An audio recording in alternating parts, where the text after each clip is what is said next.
Hello students, कैसे हैं आप सब लोग।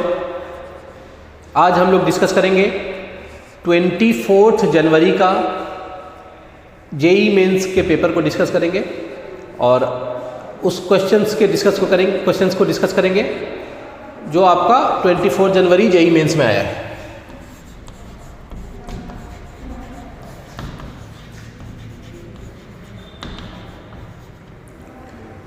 उम्मीद करता हूँ कि जो भी बच्चे इस बार एग्ज़ाम्स दिए हैं जेई मेंस का, उनका ये वाला एग्ज़ाम बहुत अच्छा हुआ होगा और जो अलग अलग शिफ्ट में और भी बच्चे अलग टाइम पे देने वाले हैं, अलग डेट में देने वाले हैं, आई होप कि उन सब का भी एग्ज़ाम अच्छा हो।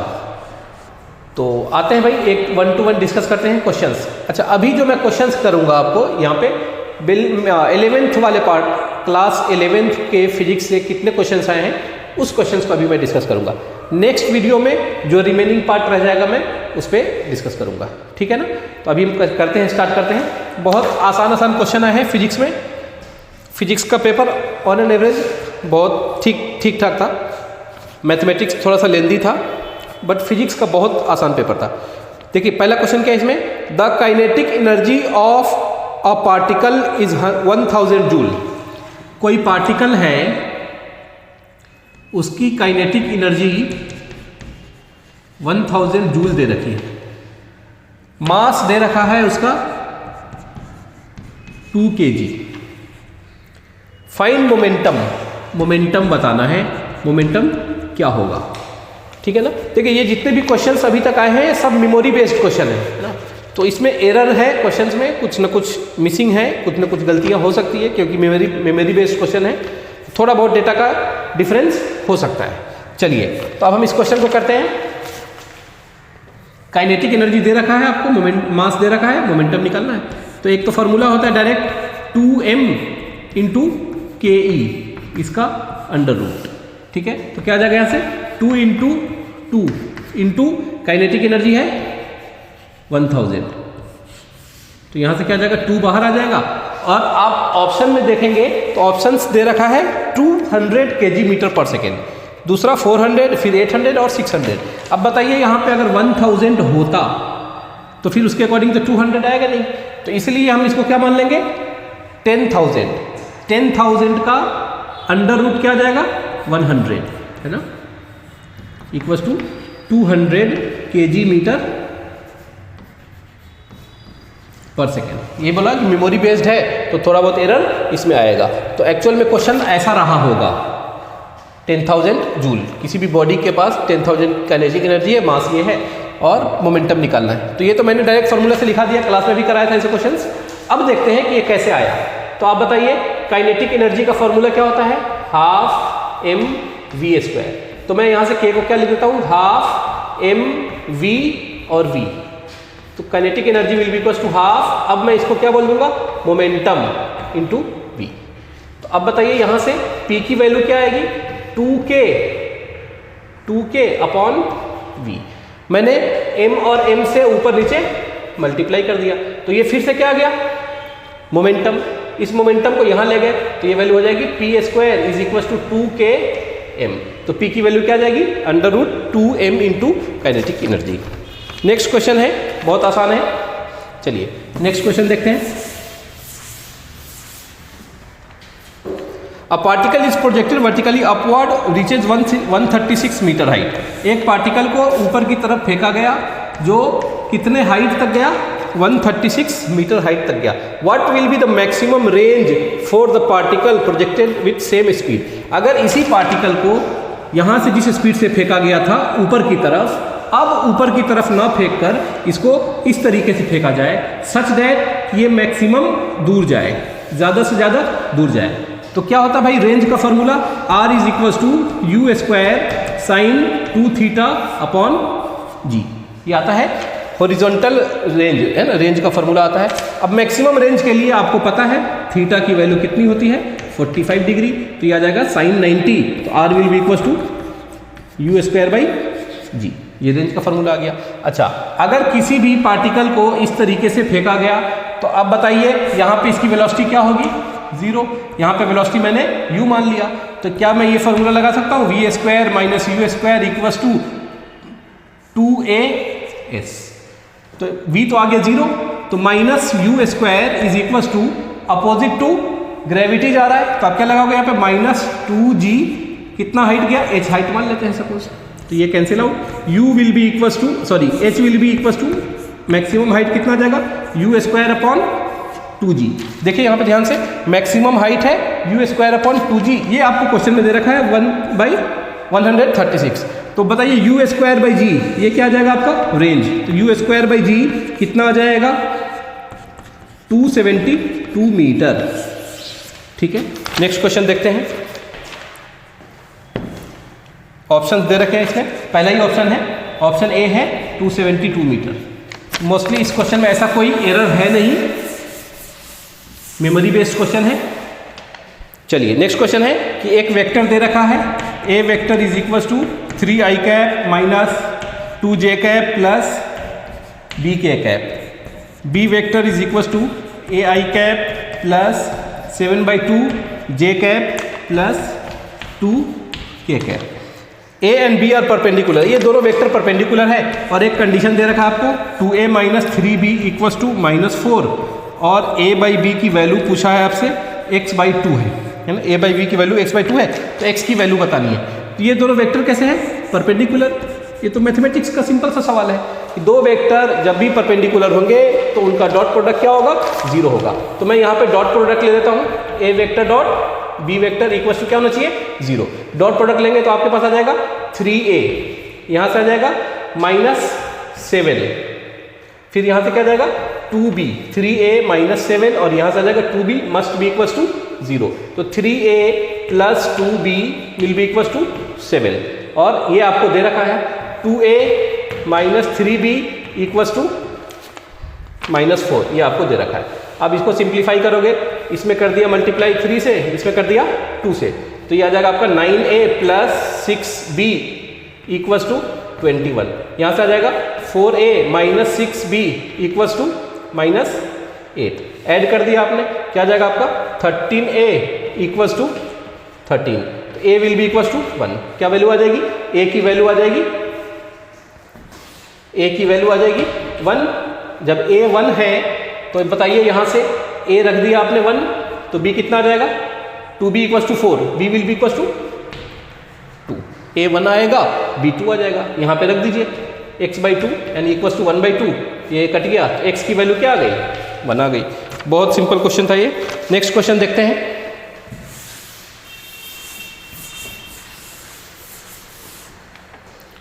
क्या है question, if the temperature of a gas increase from -73 degree Celsius to 527 degree Celsius, किसी भी गैस का टेम्परेचर इस तरीके से बढ़ा दिया गया है, then its RMS velocity becomes double.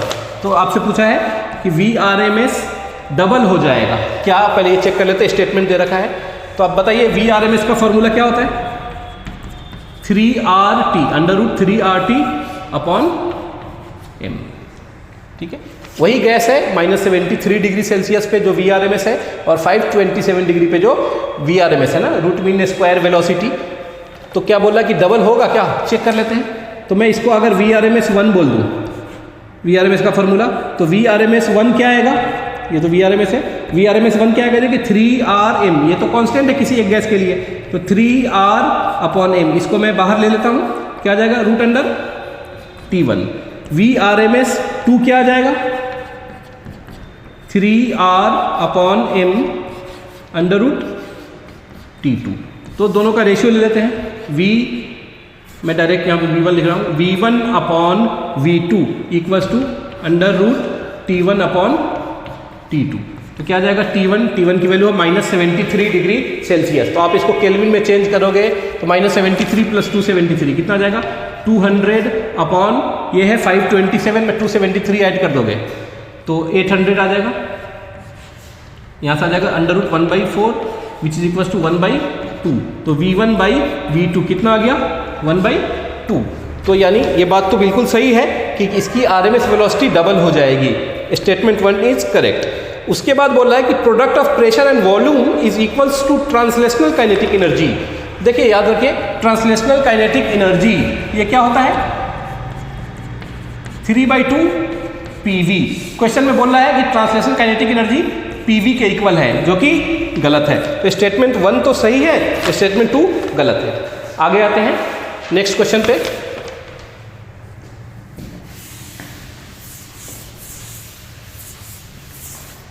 Next question है आपको यूनिट्स एंड डायमेंशन पे, बहुत इजी क्वेश्चन है। प्लैंक्स कांस्टेंट है ना, प्लैंक्स कांस्टेंट का डायमेंशंस पूछा आपसे। प्लैंक्स कांस्टेंट क्या होता है, एच से रिप्रेजेंट करते हैं। प्लैंक कांस्टेंट का कोई सा भी एक फार्मूला लगा दीजिए जहाँ पे प्लैंक कांस्टेंट यूज होता हो। सबसे अच्छा फार्मूला, सबसे आसान, E equals to h into frequency.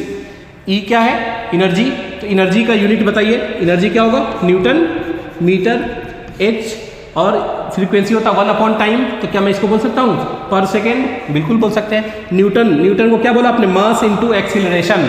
Force equals to mass into acceleration, तो मास आ गया आपका kg, एक्सीलरेशन आ गया आपका मीटर पर सेकेंड स्क्वायर। यहाँ पे क्या है, मीटर, इस वाले s को इधर ले आए, यहाँ पे क्या आ जाएगा आपका प्लैंक्स कांस्टेंट। तो यहाँ से kg को मैंने बोल दिया m, ये मीटर स्क्वायर है तो it will be l square, और s की पावर में -1, ये टाइम, t की पावर -1, ये आ जाएगा आपका प्लैंक्स कांस्टेंट का डायमेंशनल फार्मूला। ठीक है, अब देखिए यहाँ पे m L2 T -1, ऐसे कोई ऑप्शंस नहीं दे रखे, P Q R S में ऐसा कुछ दे नहीं रखा है। ठीक है, तो अब देखते हैं बाकी पे, है ना कुछ एरर आ जाता है क्योंकि ये मेमोरी बेस्ड क्वेश्चन है। बाकी देखते हैं, बाकी का डायमेंशन देखते हैं। तो A के बारे में अभी आपको नहीं पता चला कि A को किससे मैच कराना है। ठीक है, B के बारे में देखते हैं। मोमेंटम क्या होता है, मास इंटू वेलोसिटी। मास को आप बोलोगे kg यानी m, ठीक है, वेलोसिटी को बोलोगे मीटर पर सेकेंड, तो L/T, तो mL/T-1, mL/T-1। तो B जो आपका मैच होगा वो P से जाकर मैच होगा।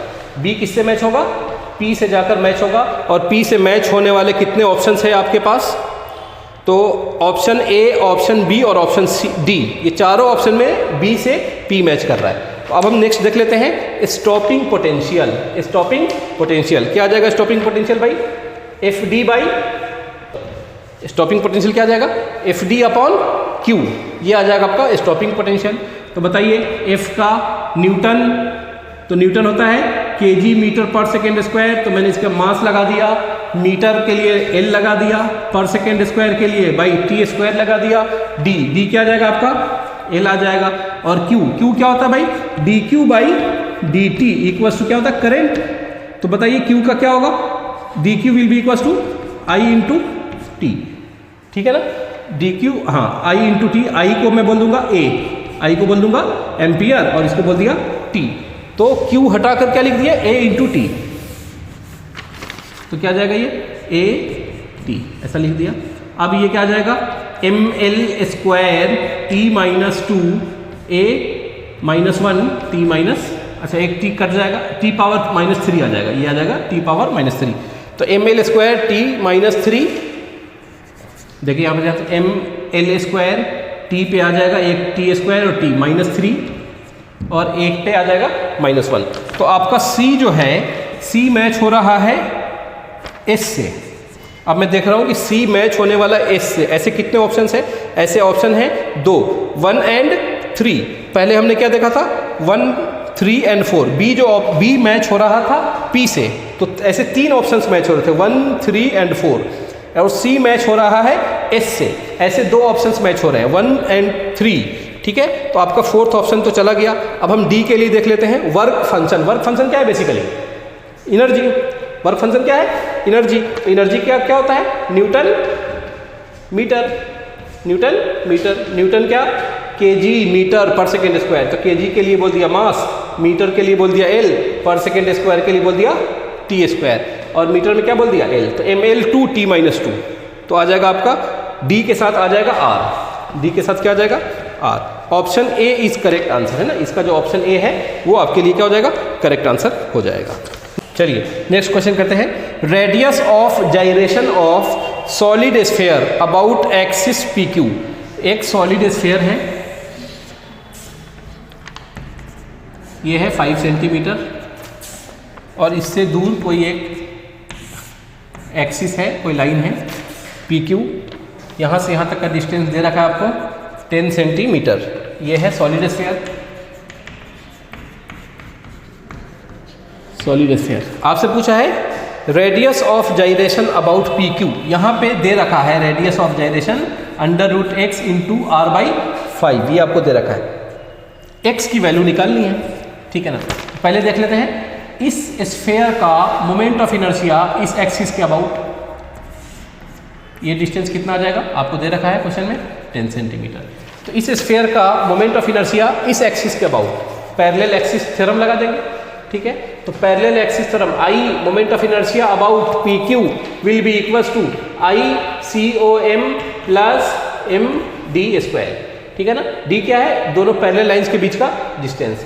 तो IPQ कितना आ जाएगा, moment of inertia centre of mass के अबाउट सॉलिड स्फीयर है 2/5 mr² प्लस m इंटू ये डिस्टेंस देखिए यहाँ से यहाँ तक रेडियस का 2 टाइम्स है, तो मैं इसको क्या लिख लूँगा 2r², ठीक है। तो यहाँ से आ जाएगा 2mr² अपॉन 5 प्लस 4mr², यहाँ से आ जाएगा 20 प्लस 2, 22/5 mr²। ये आ गया आपका moment of inertia of this sphere about axis PQ, 22/5 mr²। अब देखते हैं यहाँ पे आपसे पूछा है रेडियस ऑफ जाइरेशन, तो रेडियस ऑफ जाइरेशन क्या होता है m into k² will be equals to 22/5 mr²। देखिए m और m की वैल्यू कट जाएगी, k की वैल्यू जो आएगी है ना इसमें, हाँ k की वैल्यू जो आएगी, k क्या आ जाएगा आपके पास, ये जो रेडियस ऑफ जाइरेशन है इट विल बी 22/5 और r ये आ जाएगा अंडर रूट में। आपको कंपेयर करना है √x इंटू r/5 से कंपेयर करना है। देखिए इसको ध्यान से, √x इंटू r/5 से कंपेयर करना है। तो क्या करेंगे हम, यहाँ पे हमने 5 से ऊपर नीचे मल्टीप्लाई कर दिया, तो ये वाला 5 तो दे रखा है और ये पूरी चीज़ मिलके क्या बन गई, x बन गई। तो देखेंगे एक 5 से √5 कट जाएगा, क्या आ जाएगा under root 22 into 5 which is equals to under root of 110, ठीक है। चलिए अब नेक्स्ट क्वेश्चन करते हैं। उम्मीद है आपको समझ में आ रहा होगा। तो ये वो सब क्वेश्चन है जो आप क्लास में कर चुके हैं, इसलिए मैं पर्टिकुलरली सेलेक्ट करके वो सब क्वेश्चंस करा रहा हूँ। जो 11th वाला पार्ट है बेसिकली ना, 11th आप लोग का ऑलमोस्ट फिनिश होने वाला है, तो वो सब क्वेश्चंस मैं करा रहा हूँ कि 11th का कितना वेटेज है, कितने क्वेश्चंस आते हैं। नेक्स्ट क्वेश्चन है for an isothermal expansion of an ideal gas in a close container at different temperature PV graph is given then choose the correct graph. ये तो मतलब पहले ही क्लास में बता दिया जाता है, ठीक है ना। PV कर्व दे रखा है, आइसोथर्मल प्रोसेस है, PV इक्वल्स टू क्या होता है nRT। अब आपका नंबर ऑफ मोल्स कांस्टेंट है, R कांस्टेंट है, टेम्परेचर को भी कांस्टेंट कर दिया, तो PV इक्वल्स टू K, ठीक है। तो यहाँ से क्या आ जाएगा PV, तो P बराबर K/V, कांस्टेंट अपॉन V। याद होगा आपको XY इक्वल्स टू कांस्टेंट। ये कैसा ग्राफ बनता है, रेक्टेंगुलर हाइपरबोला, कुछ ऐसा बनेगा, है ना। तो इसमें से 2 ऑप्शंस तो पहले छट गए, क्योंकि 2 ऑप्शंस में आपके पास स्ट्रेट लाइन बन रहा है, ऑप्शन बी और ऑप्शन डी जो मैं देख पा रहा हूँ उसमें स्ट्रेट लाइंस ग्राफ दिख रहा है। अब आपके पास ऑप्शन ए और ऑप्शन सी है, इस तरीके से ना 4 अलग अलग टेम्परेचर के लिए ग्राफ दे रखा है, ठीक है ना। एक में दे रखा है ये T1, T4, T3, T2, T1, ऐसा कुछ दे रखा है। एक में दे रखा है आपको यही सारी चीज़ें, ऐसा ही ग्राफ इसमें दे रखा है आपको T1, T2, T3 और T4। क्वेश्चन में दे रखा है आपको कि T1, T2, T3 में रिलेशन दे रखा है कि T1 is greater than, T2 is greater than, T3 is greater than T4। तो आप देखिए ध्यान से, यहाँ पे PV कर्व है, बाकी के 2 कर्व जो थे वो कुछ इस तरीके के थे, T1, T2, T3, T4, फिर एक और था ऑप्शन इस तरीके का। तो ये दोनों ऑप्शंस गलत हो जाएंगे, क्योंकि PV कर्व एक रेक्टेंगुलर हाइपरबोला आता है। अब इसमें से कौन सा करेक्ट है, कौन सा करेक्ट है कैसे देखें। आप कंडीशन क्या है कि T1, T2, T3 ज़्यादा है, तो आपको फिर से ले चले PV इक्वल्स टू nRT के फॉर्मूला पे, PV इक्वल्स टू nRT के फॉर्मूला पे, है ना। अब बताइए, अगर मैं वॉल्यूम को कांस्टेंट रख देता हूँ, वॉल्यूम को कांस्टेंट रख दिया, तो pressure is directly proportional to temperature, यानी जिसका प्रेशर ज़्यादा है उसका टेम्परेचर ज़्यादा। मैं वॉल्यूम को कांस्टेंट रख दिया, इस तरीके का लाइन खींचा यहाँ से। तो अब बताइए, ये वाला प्रेशर, ये वाला प्रेशर इस तरीके से, ये वाला प्रेशर अलग अलग प्रेशर है, कौन सा प्रेशर ज़्यादा है, सबसे ज़्यादा ये वाला प्रेशर है, तो सबसे ज़्यादा यही टेम्परेचर होना चाहिए। तो इसका मतलब सबसे ज़्यादा टेम्परेचर कौन है, T1 है। तो ये कौन सा ग्राफ है, कर्व है, T1 है, T1 के लिए। फिर उसके बाद ये वाला, ये आ जाएगा T2, ये आ जाएगा T3, ये आ जाएगा T4। तो ये वाला ऑप्शन सही है, ठीक है ना। इसके लिए देखते हैं, जब ये ऑप्शन सही हो गया तो ये तो गलत होना ही है।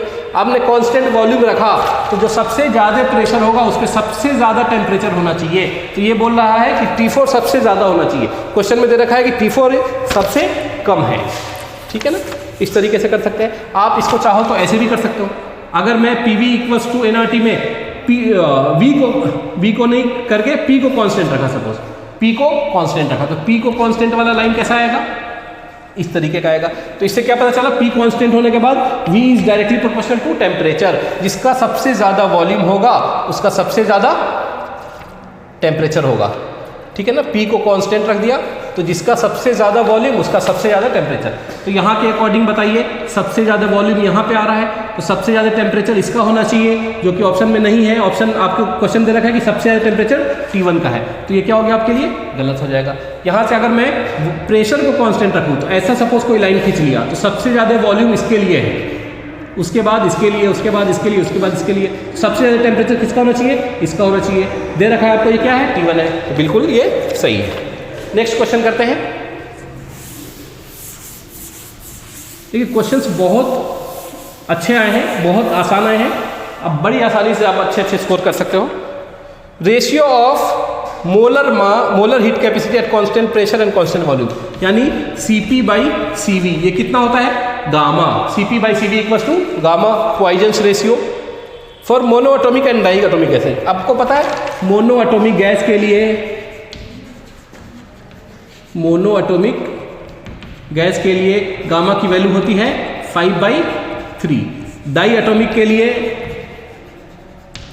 गामा की वैल्यू होती है 1.4। ये सब ऐसी चीज़ें हैं जो हर बच्चे को याद होता है। तो Cp/Cv for monoatomic and diatomic क्या आ जाएगा, गामा। अब दोनों का गामा का रेशियो ले लेते हैं, तो 5/3 और इंटू में अब नीचे में आ जाएगा 1.4। इसको सिंप्लीफाई किया तो क्या आ जाएगा 50/42। आंसर आ जाएगा 25/21। ऑप्शन दे रखा है इसमें, हाँ ऑप्शन ए दे रखा है 25:21। नेक्स्ट क्वेश्चन देखते हैं।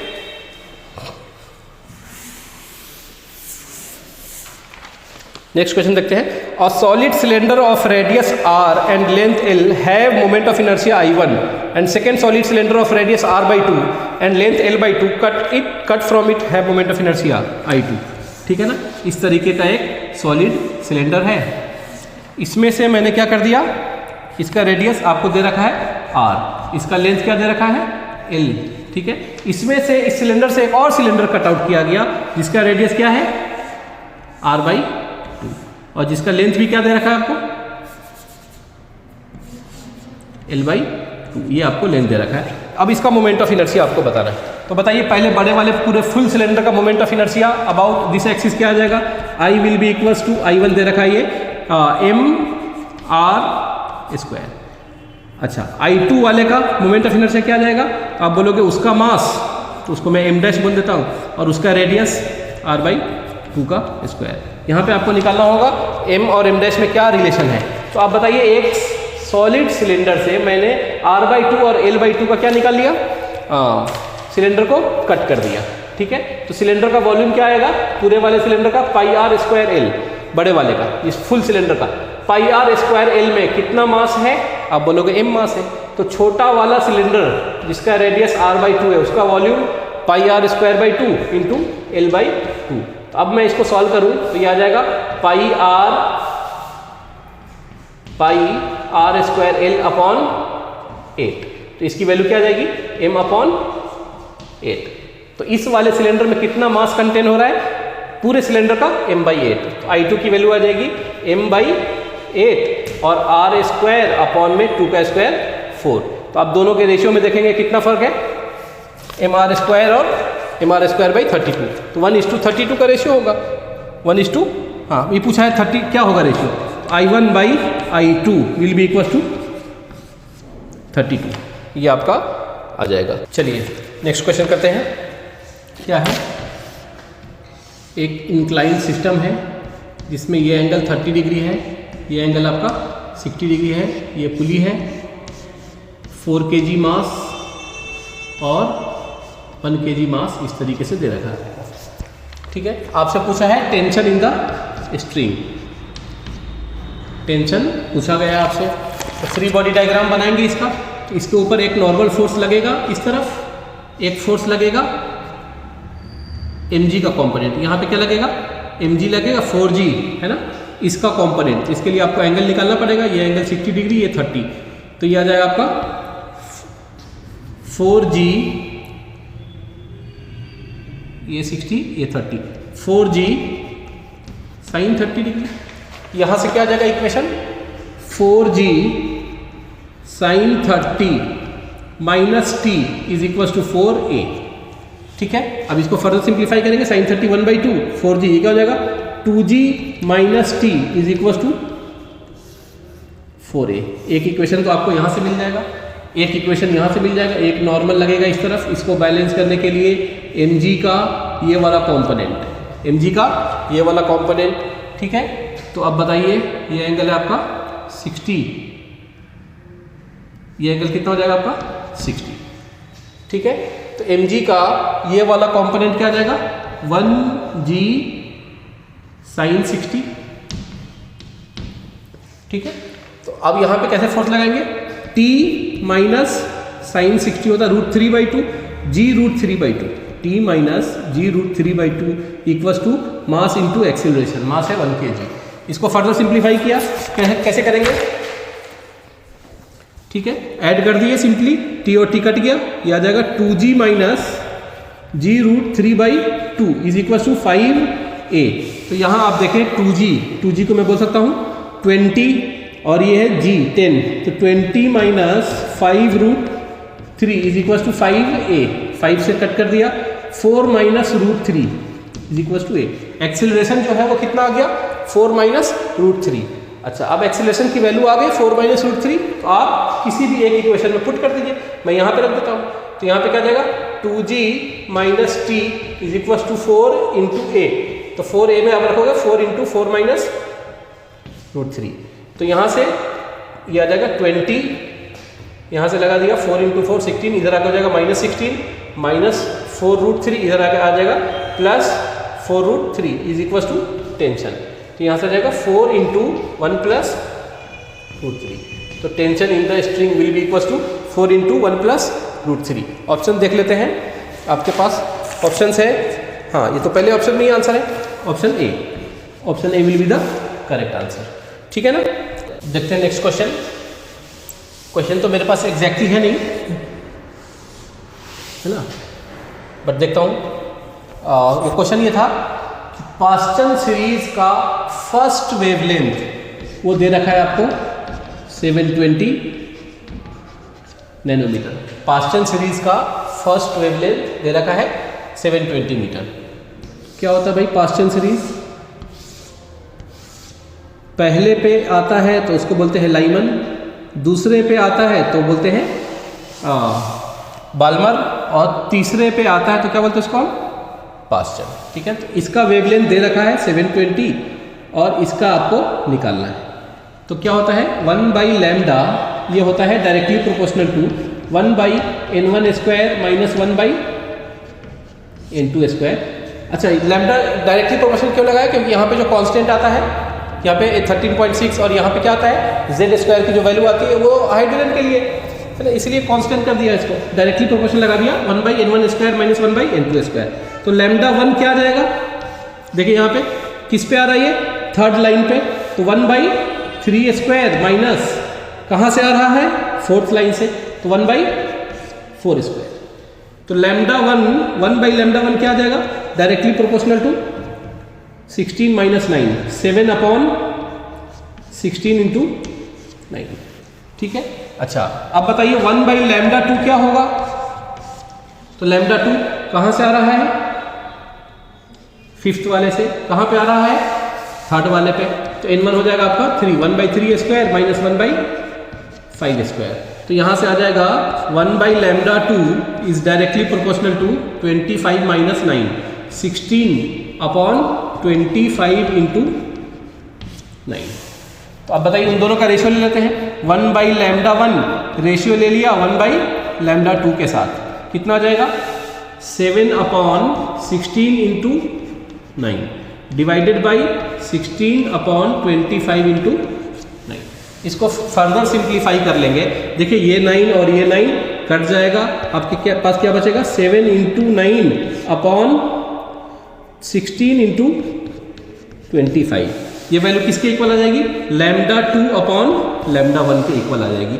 और λ1 की वैल्यू आपको पता है, तो यहाँ से λ2 की वैल्यू क्या आ जाएगी 7 इंटू 9 इंटू 720/16 इंटू 25। अब इसको हम सॉल्व कर लेंगे, इसको सिंप्लीफाई कर लीजिए, आंसर आ जाएगा अप्रॉक्स वैल्यू जो आएगी लगभग 492 वैल्यू आ जाएगी। सॉल्व करेंगे तो λ2 की वैल्यू आ जाएगी 492। इसी तरीके से अगर आपसे पूछा जाए भाई देवे तो आप λ3 की भी वैल्यू निकाल सकते हैं। हमने क्लास में 1 to 1 फर्स्ट से लेके इनफाइनाइट से आ रहा है तो उसका भी लिखा था हमने, लाइनर के लिए भी, बाल्मर के लिए भी, पार्सन के लिए भी। ये बहुत स्टैंडर्ड क्वेश्चन है, इस क्वेश्चन में ऐसा कुछ है नहीं जो आपको नया कुछ करना पड़े, है ना। ये सारे क्वेश्चन हमने ऑलरेडी क्लास में कर रखा है, ठीक है। तो मिलते हैं अब नेक्स्ट जो भी और भी क्वेश्चंस आते हैं और शिफ्ट में जितने क्वेश्चंस आएंगे उन सबको 1 to 1 सारे क्वेश्चंस को मैं आपको सॉल्व करके बताऊंगा। Thank you.